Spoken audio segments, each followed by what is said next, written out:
salaamaaleykum mbokk yi nii seetaan di leen nuyu bu baax a baax kenn ku si ne sa tur ak sa sant di leen ziar di leen wax ni comme ni ngeen ko gisee yéen a ngi seen émission promouvoir la culture tey nag ñu dalal ndaanaan bu mag koo xamante ni moo ngi wuyoo ci turu tonton Babacar Thiam doon artiste compositeur doon auteur waaye doon it formateur nekk fii ci diwaanu Ndar liggéey ak ay borom xam-xam yoo xamante ni seen xel nàcc na ci musique waaye ñu fas yéene waxtaan ak moom ci promouvoir la culture bala ñuy sore gannaaw ba la nuyoo sunu papa Babacar Thiam dañ lay jox nga nuyoo nuyu mbokku internet yi nii seetaan. yéen waa Ndar maa ngi leen di nuyu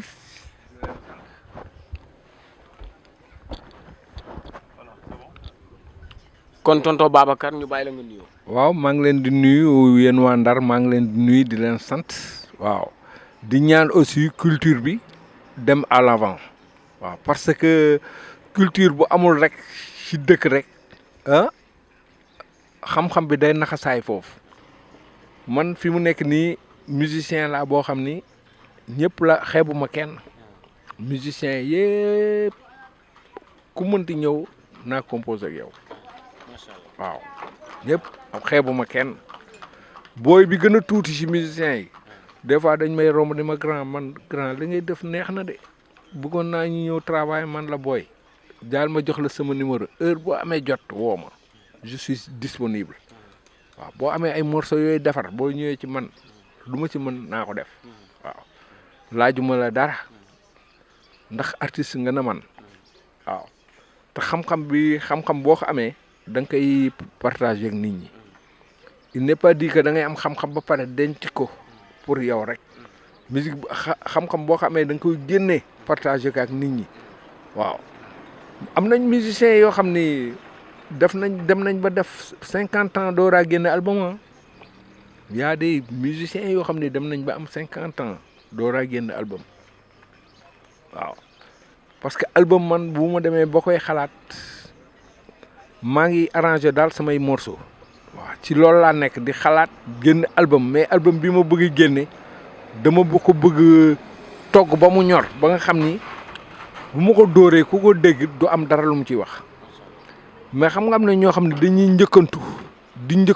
njëkkantu ba génne album boo xam ni ñaari yoon la ko gars yi di déglu rek dugal ko ci tiroir yi. tonton Babacar jërëjëf dégg nañu li nga wax waaye di wax ni tey ak expérience bi nga am ak yàlla dogal ci say jaar-jaar nga jaar fu sore am sax ñoo xamante ni yaa leen di composer seen morceau am ñoo xamante ni bu nu defaree bala ñuy yàq dañuy ñëw ci yow nga xoolal leen saytul leen xool li baax nga dolli ko ci yi ci bon nga dindi ko tey ñu xool ni musique bi fii ci Sénégal da ngay gis am na ñu koy fawe am ñoo xamante ni maanaam li musique li ko tax a jóg ak pour ngay déglu seen ay musique c'est tout un problème ndax ñii jàngunu ko ñii dañ ko tëb rek def ñii dañu xëy suba ñëw rek ni artiste la tey yow en tant que professionnel en tant que tey formateur en tant que compositeur lan ngay wax ci boo ma doon tekkil wax ma lan mooy musique ak kan mooy musicien ak kan moo war a def musique wala bu demee ba koy def lan la ci war a def. musique bi moom boo demee ba koy def da nga war a nekk nit ku oyof accepter ñëpp ñu lay jege si waaw du musicien laa rek damay xeeb yenn musiciens yi non da ngay jël ñëpp def leen nii nday ji Cheikh nga war a nekk jël ñëpp boole leen sa bopp waaw ku la ci wax loo xam ni léegi mun nga ko aider nga aider ko mais bul añaane kenn man añaanuma siisuma soxoruma waaw musicien bu ñëw dama lay jàppe ko sama bopp waaw li may xalaat dinaa la ko wax bu baaxee nga jël boo bëggul bu fekkee li may wax aussi intéressé wu la yow yaa xam. mais musique lu nu war a jàng la. waaw musique da nga koy jàng il faut surtout apprendre le solfège. Solfège da nga koy jàng da ngay jàng notes yi musique dañ koy jàng c'est pas parce que da ngay ñëw nii rek commencer gérer sa guitare rek di jouer nii rek ni musicien la non non musique da ngay jàng il faut apprendre les notes xam lan mooy accord parce que am na musiciens yoo xam ni ñu ngi jouer nii mais 3 accords 4 accords rek la ñuy jouer. parce que léegi orchestre yi bëri na boîte yi bëri na restaurant yi bëri na bon guitare yi yomb na da ngay gis ko tëb rek bon moom waaw. te léegi affaire bi du noonu même boo nekkee musicien di jouer ak sa guitare da ngay xalaat da ngay war a mën a arranger sa ay morceaux boo demee ba tollu niveau boo xam ne mën nga arranger ay morceaux là moom mën nga wax ni tu es un musicien parce que boo bëggee di arranger boo mënul arranger doo musicien. boo mënul arranger mais tu n'es pas complet musicien dafay complet da ngay mën a arranger sa ay morceaux parce que c'est à travers la chanson et l'harmonie à travers l'harmonie de la chanson ci la ñuy xam ci ngay génne accord musique bi léegi nag à travers l'harmonie de la chanson bu fekkee xamuloo accord doo dem moo tax man musique dañ koy jàng. lan ngay conseiller jeunes yi nga xamante ni nii bon bëgg nañu musique bëgg nañu doon des grands musiciens lan nga leen di conseiller. man li may conseiller jeunes yi nga xam ne dañu bëgg def musique li ñu war a jëkk def mooy jàng solfège boo jàngee solfège ba pare nga jàng sa manche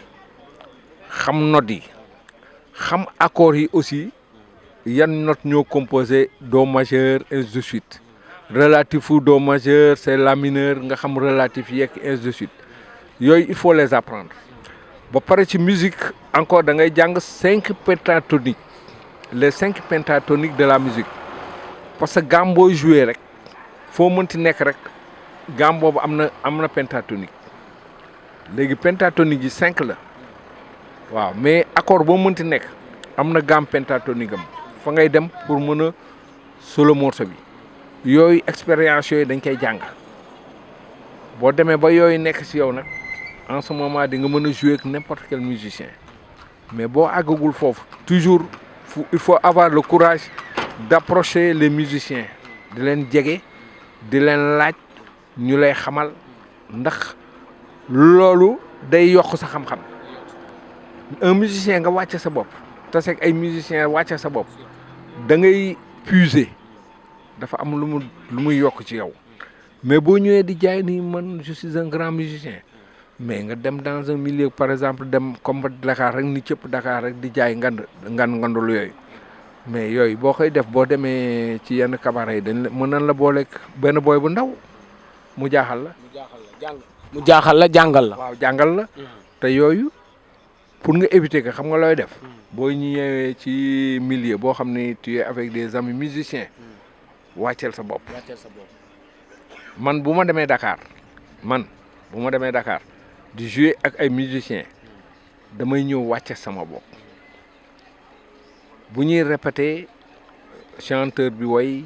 gars yi jox ma accords yi ma téye sama rythme ba ma gars yi ne grand affaire bi kat frappe bi changé ko def ko nii ma def noonu gars yi wax parce que ñoom xel du doy. xel du doy grand ci biir musique mu am way muy texte bi ñu xool ni mu am ci solo lool ndax sunu papa Ndiaga Mbaye dafa daan wax ci way ci musique mu ni woy dafa am woyantu dafa am woyandoo dafa am mais xoolal bi ci gën mooy jéem a woyal gaañi kon texte boobu ñu seetlu ni ñu bëri tey da ngay déglu kon musique dañ jàpp ni lu doon jàngale la luy yare la luy wane la ci ay jikko yu baax luy tette la tey ñu xool ni booy xool rëng-rëng gi bëri na trop des fois nga joué tëlëx gi bëri na trop ba sax du ñu dégg texte bi wala bu ñu déggee texte ba tamit du am njariñ. xam sax fi li waaju fi muy woyee léegi par exemple léegi morceau bi am na morceau boo xam ne mën naa la ko jouer léegi boobu taalibe yi nekk ci mbedd mi ñoom laa ko créer ci ñoom laa xalaat rek yërëm leen ba créer morceau boobu xaaral ma jouer ko nga dégg waaw.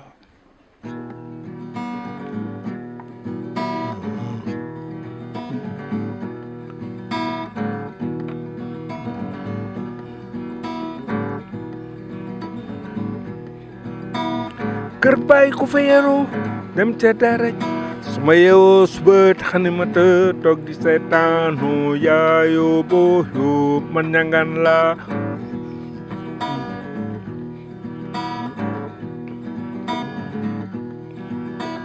sëriñ léewu yaa ma lakkal di ma yan waan loo suba ngoon sëriñ léewu yaa ma lakkal di ma yan waan loo suba ngoon taalibe ho taalibe taalibe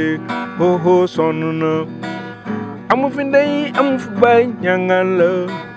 amu fi ndey amu fi baay ñangaan la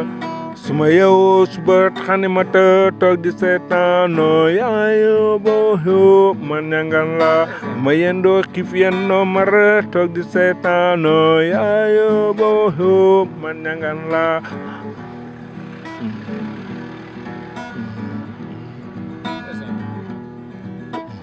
sëriñ léew yaa ma lakkal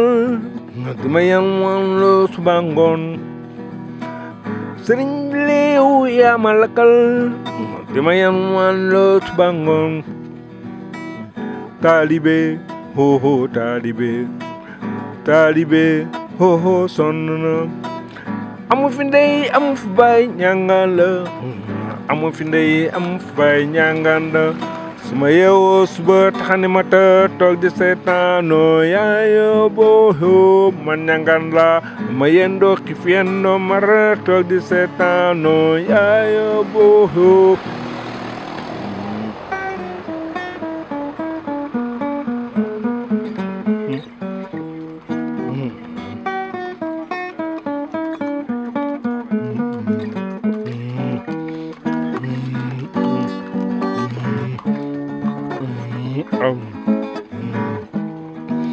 ma yeewoo suba xane ma të toog di seetaanoo yaayoo booyoo man ñangan la ma yendoo xiif yendoo mar toog di seetaanoo yaayoo booyoo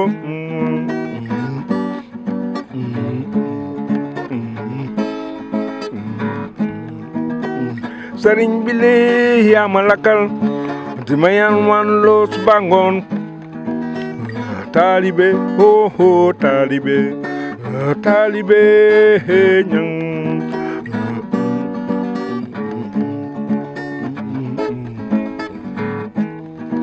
su ma yeewoo suba xane ma të toog di seetaanoo yaayoo booyoo man ñangan la ma yendoo xiif yendoo mar toog di seetaanoo yaayoo booyoo man ñangan la sëriñ bi le yaa ma lakkal di ma yan waan loo suba ngoon taalibe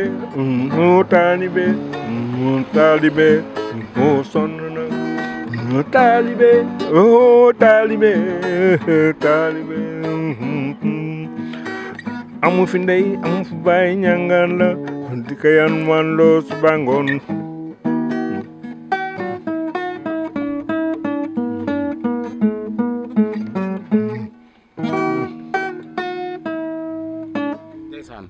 macha allah grand woy wi mucc na ayib macha allah woy wi tamit am na jàngale mooy ci jàngale gi ñu doon wax léegi ndax waxtaan nañu léegi ci woy dafa war di jàngale woy dafa war di xamle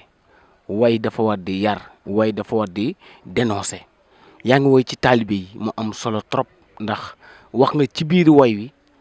di nga déglu musique bi waaye tamit di nga dégg kàddu yi ndax wax nga sëriñ bi yaa ma sonal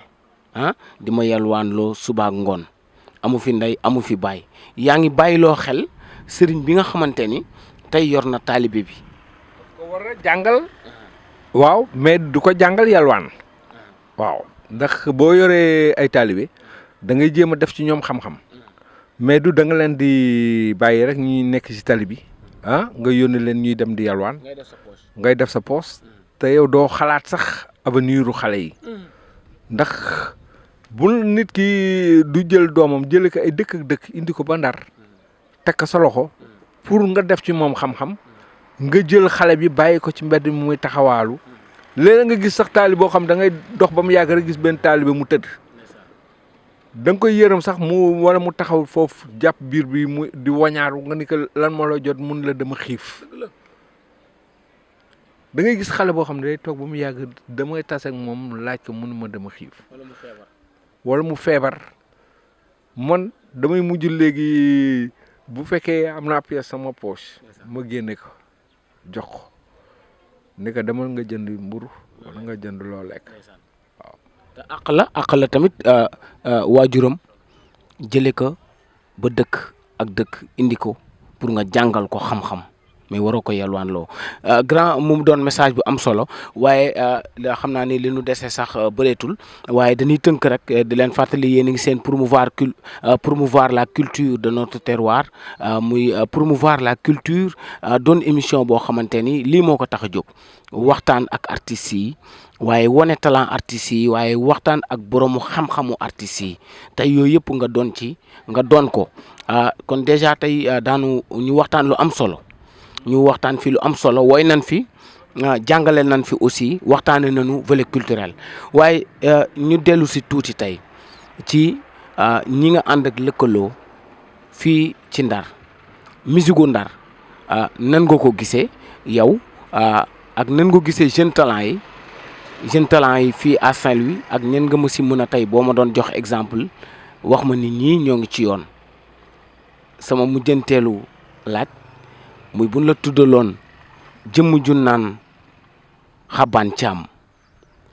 loonu ciy wax. kooku sama doomu ndey la woon kooku il a beaucoup fait. moom Xabane Thiam waaw Xabane c'était mon ami intime seen kër lañ daan nekk di jouer man moom ak Kabou Gueye bi ñu nekkee tuuti tànk c'est que man ñoo ma ëpp chance dem. man sama waa kër sama papa surtout bëgguloon ma def musique loolu moo ma gënoon kii toog naa ay at yoo xam ne mënuma am guitare dem naa ba mën a jouer mais damay dem sax luye ji guitare dem jouer ba pare ñu fay ma dem fay borom guitare gi yooyu yëpp jànkonte naa ak moom ci musique bi. mën nga gisee musique Ndar ak jeune talent yi. non fi mu nekk nii actuellement gars yaa ngi travailler ndax am naa benn boy musicien boo xam ni mu ñu koy wax Boy Ngam Jara waaw léegi waaw mi ngi dem di gis naa am na boy yoo xam ni dañuy ñëw sax di ma seeti di ma wax naan ma temps yi yëpp ñu ngi woon a Grand Ngam ñoo ngi doon travailler ba niveau bi la ñu nekk ainsi de suite man leen léegi. continuer leen mais léegi yéen heure bu ngeen ma soxlaa rek man je suis disponible waaw ndax xam na benn boy bu dëkk Cité Ñax tout le temps day ñëw di ma seet waaw day ñëw kër ga semaine passée rek ñëw na fa naan ma samedi passé ñëw na fa foofu di ma wax naan ma grand man kat dama bëggoon ñëw am ay morceaux yu ma joué nga xool nga kiiwal ma ko arrangé ma ko ma ne ko booy léegi man fi mu nekk nii dama am affaire yu may réglé nii mais heure boo amee jot. ñëwal kër gi boo ñëwee léegi bu ma amee jot rek ñu toog nga joué ma déglu li may joué li nga joué bu ma amee ma xool bu ma xoolee léegi bu ma ci gisee loo xam ne mën nañ ko arrangé ñu arrangé ko. musique Ndar lan waaw moo fi des. musique Ndar xam nga lan moo fi des musiciens yëpp booloo nekk benn waaw te léegi kabaar yi ñuy joué nanu fexe ba ñu ñuy fay un bon cachet. Un bon cachet mooy lan c'est-à-dire ba la nga jouer dans un bar wala foo mënti def ñëw ñuy jouer nii rek gratis yooyu dañ ko war a bàyyi waaw ndax yow mënoo toog toute une journée di travailler sa morceau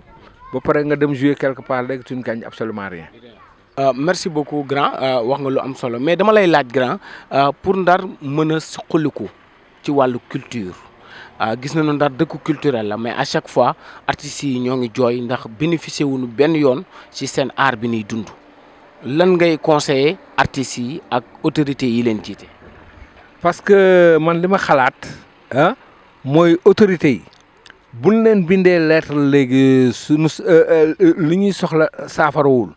ñu bind directement président de la république wax li ñu bëgg parce que dëkk mënoo fi nekk ba pare amuloo sax salle boo xam ni artistes yi mën nañ fa daje. espace culturel boo xam ni amuñu centre culturel bu baax mënoon nañ sax équiper matériel boo xam ni centre culturel Abdelkader Fall mënoon nañ ko transformer wut un lieu boo xam ni centre culturel Abdelkader Fall dina nekk foofu ñu def ay salles yoo xam ni musiciens yi daañu fa mën di daje même pour nga réunion comédiens yeeg kii yëpp pour réunion sax da ngay wut un lieu boo xam ni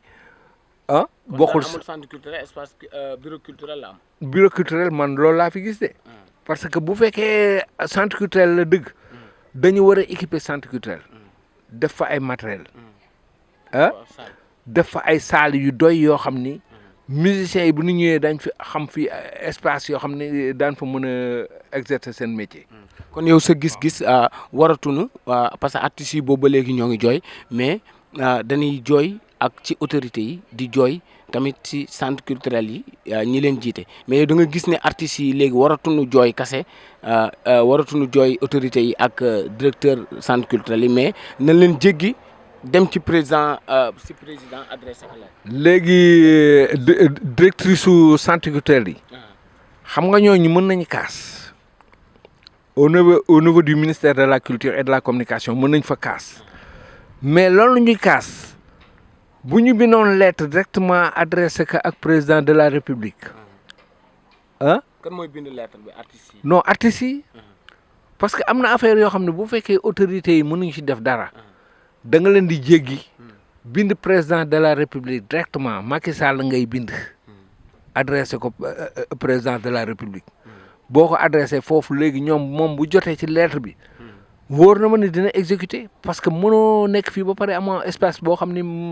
espace culturel mënoo ko am fii au niveau de Saint-Louis waaw ba pare art de fi dund fii même pour les musiciens laa wax jouer dans les cabarets c'est tout un tas de problème. parce que li ngay wax ni waaw xëy na bu la président déggul ku jege président moo ngi lay déglu yow boo doon bind lettre bi yow lan ngay adressé président en tant que artiste. man bu ma doon bind lettre bi damay waxtaan ak sama copain musiciens yi ba pare ba ñu wax ma seen point de vue man leen man nii laa ko gisee léegi nañ def nii ak nii ak nii ba jot président. buñ ci d'accordé nga ne lan président. waaw bu ñu d'accordé ma ni président man en tant que musicien artiste dëkk Ndar dafa am loo xam ni dama la koy tawat waaw daf ma metti au niveau de Saint-Louis fii amul na fi benn salle boo xam ni rek musiciens yi mën nañ fay daje wala espace boo xam ni mën nañ fay def théâtre danse amul fii au niveau de Saint-Louis waaw institut français moo fi nekk te moomuñu ko c'est pour les français ñun centre culturel Abdelkader Fall foofu ñun ñoo ko moom centre culturel Abdelkader Fall nag dañ ko war a équiper wut ay matériel parce que centre culturel dafa war a am matériel am sono am espace boo xam ni musiciens yi danañ fay mën di répéter même boo fekkee da ngay préparer sa album wala affaire yooyu am na salle yoo xam ni ci centre culturel même boo demee Blaise Senghor par exemple Blaise Senghor man daan naa ànd ak samay musiciens yoo xam copains musiciens yoo xam ne Dakar dañ daan ñëw foofu louer benn salle 1 heure de temps wala 2 heures de temps waaw dañ daan louer salle 1 heure de temps wala 2 heures de temps répéter bu ñu répété ba pare beneen groupe ñëw répété Abdelkader Fall kii centre culturel Blaise Senghor def naa ko ba tàyyi ak sama benn copain musicien bu ñuy wax Oumar Soare booba suñu groupe ñun Njaxas Band bi yore Dakar dañuy bëgg am benn espace boo xam ni am na sono yëpp quoi pour ñu xool li ñuy musique bi ñuy répété est-ce que baax na wala baaxul centre culturel Blaise Senghor lañ daan dem bu ñu demee foofu louer salle 1 heure de temps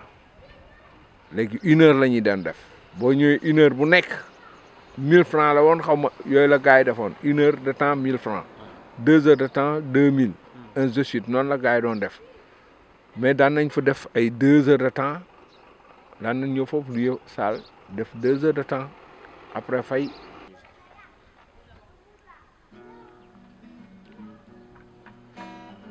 merci beaucoup yéen mbokk yi ñu doon seetaan à travers Télé Ndar di leen sant di leen gërëm di leen wax ni yéen a ngi woon seen plateau promouvoir la culture àndoon ak seen xarit seen doomu ndey un fils digne de Mame Coumba Bang notre génie protecteur notre figure emblématique le symbole de notre tradition conservatrice et valeur ancestrale doomam muy Babou Mbaye Babou Art doomu Ndar di leen siyaar di leen bégee di leen jox dig daje ba beneen yoon incha allah ci beneen plateau.